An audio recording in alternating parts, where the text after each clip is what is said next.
Gaming has become an expensive hobby. This video is mostly pertaining to great games that are under the $50 price point. So have no fear, I am here to tell you that there are games out there that are a good bang for your buck. Now here are some caveats though. I am focusing only on the Nintendo Switch. Secondly, these games must be under $50. So this is not counting sales or other things like that. And finally, the games are ranged from lowest price to the highest price. So without further ado, let's get into the list. First game on this list is Unpacking. Now this is available for the Switch, PlayStation, and Xbox. Funny enough, it's actually on the Xbox Game Pass, so if you have that, you could just download Unpacking and have fun with it. Now this game runs you $10. As the game implies, you must unpack all your belongings and fitting those belongings with the space that it gives you. I love the game because it shows you the progression of the character, where you start off with the room and then you go off with the bigger room and then your own apartment, and there's more and more stuff, but some of the stuff actually carries over from your first room. So it's a pretty fun and relaxing experience moving into a new place and trying to get your things to fit correctly. Now moving itself, IRL, is really annoying and tedious, but moving in a game is really fun, oddly enough. It's kind of like a 3D version of Tetris, but if the Tetris pieces were objects. As you unpack, you start to learn about the protagonist's life and what's going on in their headspace. The game is separated into years of the protagonist's life and significant events that happened in their life. For example, you might move into a room that has another person, and you have to make it work with that other person's stuff.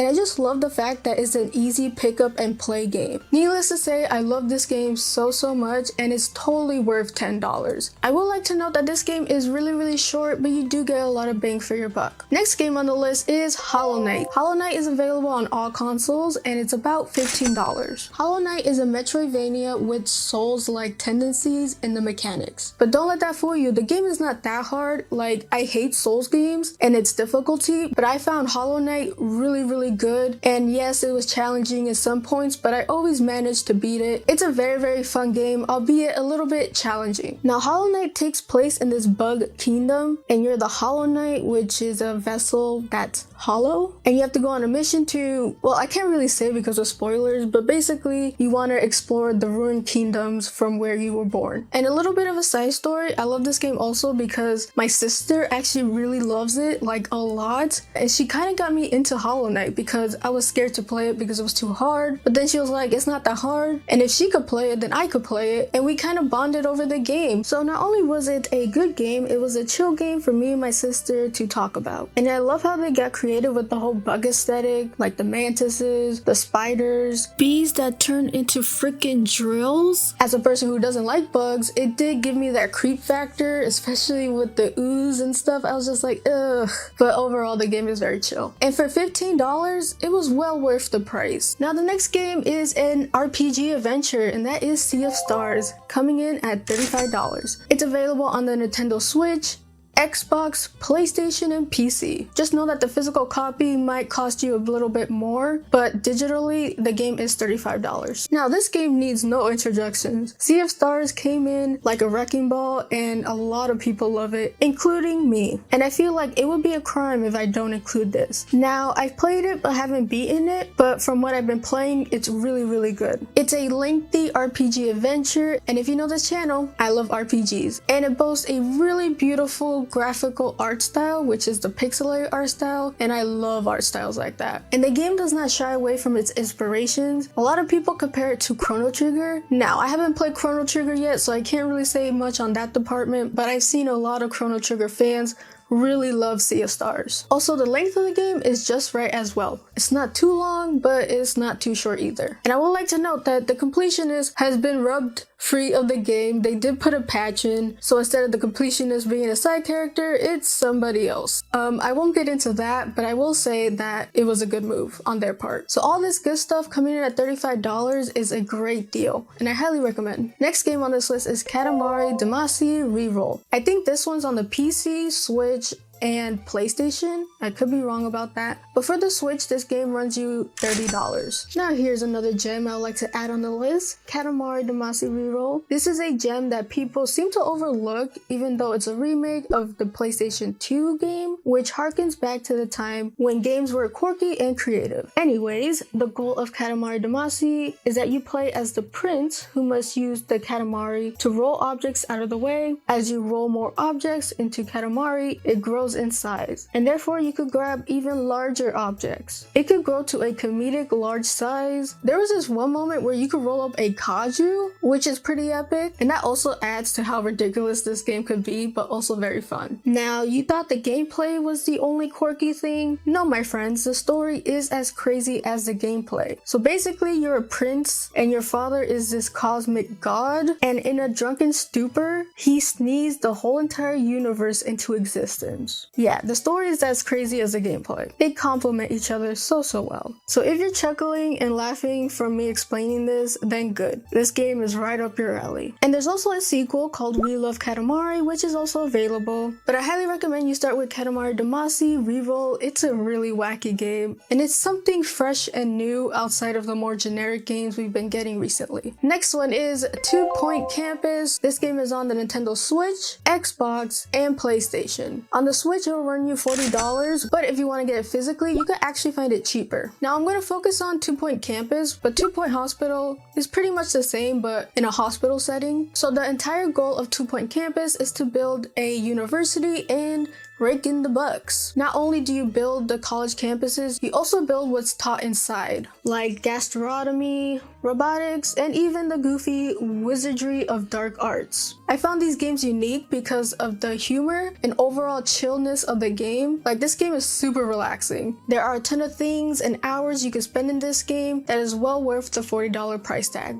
Or cheaper. Next on this list is Captain Toad Treasure Tracker, a personal favorite of mine. I mean, all these games are favorites, but this one I really love. And Nintendo, can we get a Captain Toad Treasure Tracker 2? That would be nice. Now, this game is only for the Switch and it will run you $40. Now, I've talked about this game so much. It's really underrated, but to save everybody's time, I'll give you a quick rundown. This is essentially an extended version of Captain Toad's minigame from Super Mario 3D World, though with more mechanics and bells and whistles. You play as the titular Captain Toad who must save Toadette, who was kidnapped while hunting for treasure. Now, this game is so relaxing. It's a puzzler type game, so you're gonna have to solve puzzles within this 3D area space, and Captain Toad himself cannot jump, so you're gonna have to think of creative ways to solve the puzzles and beat the level. And there are a ton of collectibles to grab, so 100%ing this game is really satisfying. From its relaxing music to Captain Toad and the cuteness and the puzzles themselves, and it's well worth $40 in my opinion. Next game on this list is,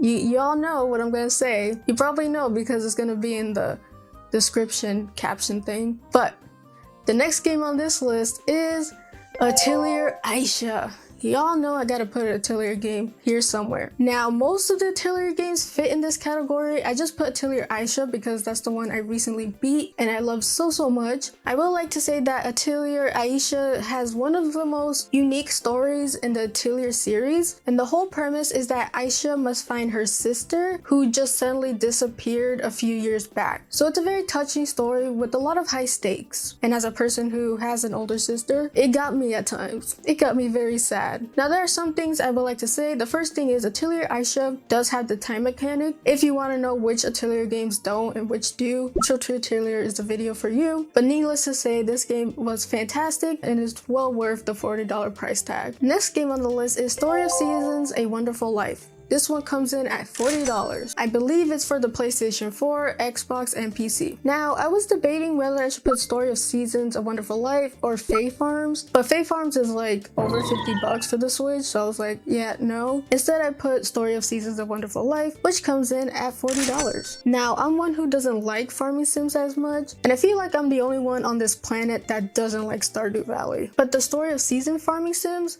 always get me. Now, A Wonderful Life is actually a remake of The Wonderful Life on the GameCube. Essentially, this is one of the best Story of Seasons games out on the market. Not to knock down Olive Town or Mineral Town, those games are fantastic. I just think that A Wonderful Life has way more content that will keep you playing for a long time. So the story is like any other farming sim. You move into a farm that your father once owned, and you must move away from the city to live in the countryside to make a new life for yourself. Now, you start off with a dingy looking farm, but as you progress, the farm itself transforms with you. You can do a lot in this game, like the titular farming. Of course, as being a farming sim, it allows you to romance different NPCs and actually have a child. It's one of those games where you could come home from a hectic day, put your feet up, and just enjoy it. So that is it for my list. Now, I do have more, but I kind of want to spread them out a bit. And these are games that I personally enjoy myself, so I wanted to share it with you. But I want to know what games you guys would recommend under the $50 mark. So tell me in the comments below so we can help one another.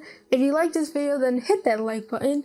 And if you like my content and would love to see more, then please hit that subscribe button. I would appreciate it. We've been doing great on this channel, and I want to thank you guys for all the love and support. I really do appreciate it. You can follow me on my socials and the links down below. I hope you guys have a beautiful rest of the day, and as always, play a good game. Peace.